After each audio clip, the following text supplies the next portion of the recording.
All right, good evening, ladies and gents. Welcome to Compound Interesting. This is Emil, and in today's video, we're going to be discussing alt season. So let me show you exactly what alt season is.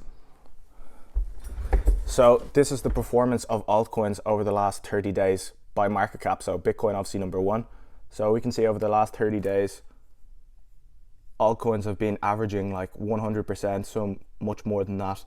But literally everything is in the green. Everything is up by 100% over the last 30 days. So you can see this is page 2, and you have to get all the way down to spot number, here we go. To find a red coin, you have to go all the way down to Bitcoin Vault, some sort of Bitcoin copycat, before you find anything in the red. So I think it's fairly obvious to say that you're not buying in at the most perfect time. Probably the best time to be buying was a year ago or 30 days ago, but you're seeing all the gains that people are making in the altcoin market right now, so you want to hop on board. So do I think there's still room to run? Absolutely, there's still gains to be made, but I just wanted to show you that just so you're a little bit more hesitant. Don't go crazy buying into green candles that have gone up 1000% already. So just be a little bit careful when you're buying into these speculative coins. But in today's video, I'm going to share with you my favorite altcoins. So we're going to divide this video up into 2 parts because I own 31 different altcoins. So I want to share with you my favorite ones. So part 1 is going to be the big boys. So which altcoins are the main positions in my portfolio, kind of the safer, more likely to succeed altcoins. And then part 2 is going to be those speculative altcoins where you're kind of looking for those 50x plus returns. So with all that said, let's get cracking straight away into coin number 1. Actually, let me mention coin number 0, and that is of course Big Daddy Bitcoin. This should be the main part of any crypto portfolio. It's number 1 for a reason, and it's it makes up more than 50%. It makes up about 60% of the entire cryptocurrency market cap for a reason. Companies aren't going to be putting your favorite shitcoin onto their balance sheet. Companies are only going to be putting Bitcoin onto their balance sheet. Governments are only going to be putting Bitcoin on their balance sheet eventually. Bitcoin is number 1 for a reason. It has the network effect and it has the strongest security. It makes up 60% of my portfolio, but I wish it was more. I did buy a lot of shit coins back in the day, so they've kind of grown into larger portions of my portfolio. But during this run, I'm going to be selling them for crypto. So that's for Bitcoin. So that's how you want to be playing this. During this run, I'm unlikely to sell much of my Bitcoin stack, but I'm going to be selling my altcoin stack much more easily. I'm going to let them go because they're much riskier to hold, but you can definitely get higher gains in the altcoin markets, and then perhaps transfer them into Bitcoin or transfer them back into euros if you want. So coin number 1 is Big Daddy Ethereum. So this is kind of the biggest, it's obviously the biggest altcoin, but some people don't even consider it an altcoin anymore because it's kind of its own thing. So why Ethereum? What I'm going to try and explain these biggest coins in like 3 sentences or less. So what is Ethereum? So Ethereum is kind of a programmable version of Bitcoin, where Bitcoin has one sole purpose, and that is to be a store of value. It can't really be changed. It can't really mess it around.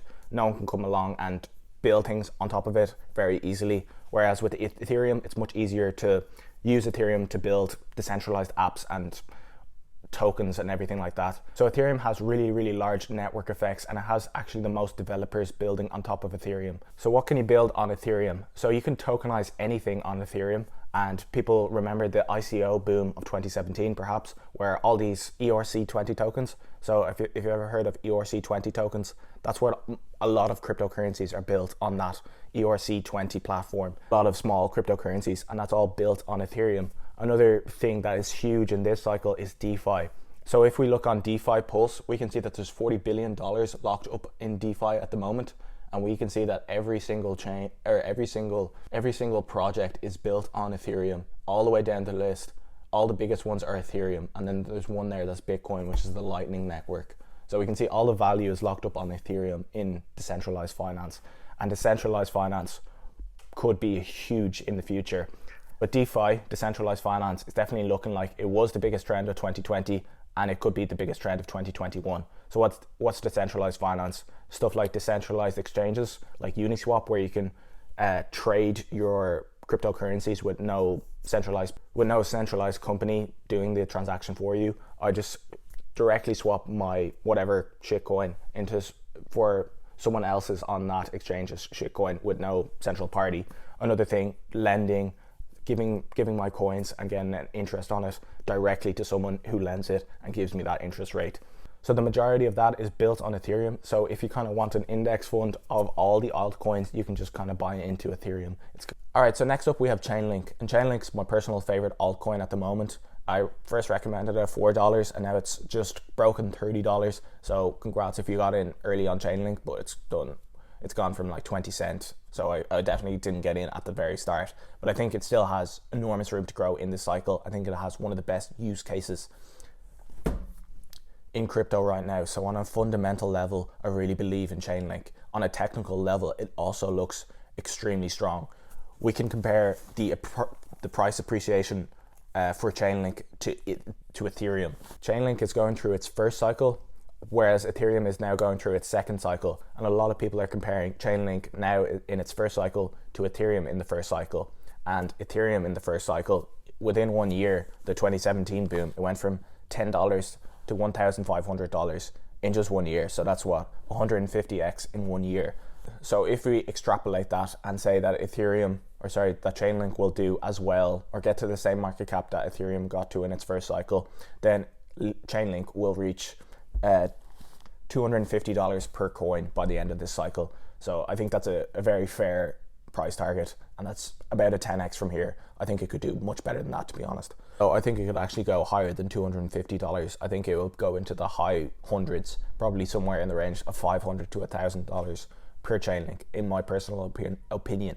And that doesn't really mean much, but I think it will go higher than $250 per coin. Why do I think it's going to go higher? What's so good about Chainlink? So Chainlink connects real world data to the blockchain. So it's extraordinarily necessary in blockchain technology. So all these DeFi coins, they all use Chainlink. What they use Chainlink for? So they need to ensure that their data that they're getting from the real world, because there's no centralized system giving them the data that they can trust. They have to use Chainlink to validate their data, to make sure the data is accurate. So for a decentralized exchange like Uniswap, they have to get accurate prices. Otherwise, someone can just come along, put a fake price on something, and someone will buy it on the exchange, and it'll completely mess everything up. Whereas with Chainlink, they have validators that get paid to give good data. So there's always good data coming if you use Chainlink. So essentially, kind of like Ethereum, Chainlink will be necessary for an enormous amount of applications and functions in the blockchain community. And a lot of projects already rely on Chainlink and will continue to rely on Chainlink. So it's not just decentralized exchanges. Any real live data that needs to be connected to the blockchain needs an oracle, and that's what Chainlink is. So it's a very necessary component of the future of blockchain technology. So that's why it's my favorite, and it ran up a lot a few months ago, but it's kind of been chilling around $20 to $30. So I think it is ready for its next leg up. So it could be a good opportunity to buy into Chainlink at the moment, in my opinion. So Chainlink came in at number 9 on CoinMarketCap, and it has market cap of 12 billion. So I think it will be in the hundreds of billions by the end of this cycle. But yeah, you'd probably want to get out when it gets into the few hundreds of billions in market cap. Next on this list, we're going to go a bit further down. So next up we have Aave. So what do I like about Aave? Aave's had an absolutely crazy couple of years, crazy year and a crazy 2 years. It comes in on a market cap of 6.23 and it currently is sitting at $500. So the Aave coin actually forked. So since it forked, it 10x'd, and then before it forked, I think it's something like 200x'd. So you could be well over 1,000x on this coin if you got in early. But that's the same with a lot of the coins in the top 20. Like, they're up there for a reason. They've done extraordinarily well for a reason. So what does Aave do? Aave is kind of the biggest decentralized finance DeFi coin. So Aave allows you to borrow, and is for borrowing and lending, kind of like I described earlier. So Aave allows you to stake your Bitcoin, your Ethereum, and get an interest rate with completely permissionless with someone halfway across the world straight away. And also vice versa. If you wanted to say I own loads of Bitcoin, I'm really rich, but I don't want to sell my Bitcoin, I can just go onto Aave and get a loan for a mortgage and put my Bitcoin up as collateral. And as long as I pay the interest payments, my Bitcoin or my collateral will be safe. And then once I finish paying the interest payments, I'll get my collateral back. So Aave is just a lending and borrowing platform, but it's the best one. It's been chosen by the market because it has the highest market cap.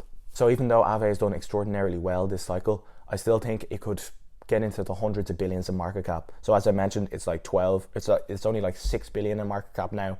So if we got into the hundreds of billions in market cap, you're looking at a 20 or so X. Why do I think that? I think DeFi is really the hot topic of this bull run. The last bull run was all ICOs. ICOs were the hot topic, but for this run, the trending thing is DeFi, and that's kind of where I think you'll make the highest gains. Now, Aave is the biggest DeFi coin, but if you want to go onto DeFi Pulse, you might start looking through the list and finding other DeFi projects that might do well.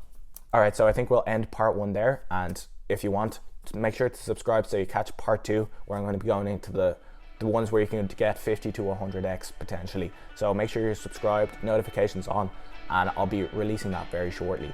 If you enjoyed those picks and the quick analysis on those coins, make sure you leave a like as well. It really helps with the YouTube algorithm. Thank you so much, and I'll see you in 30 seconds.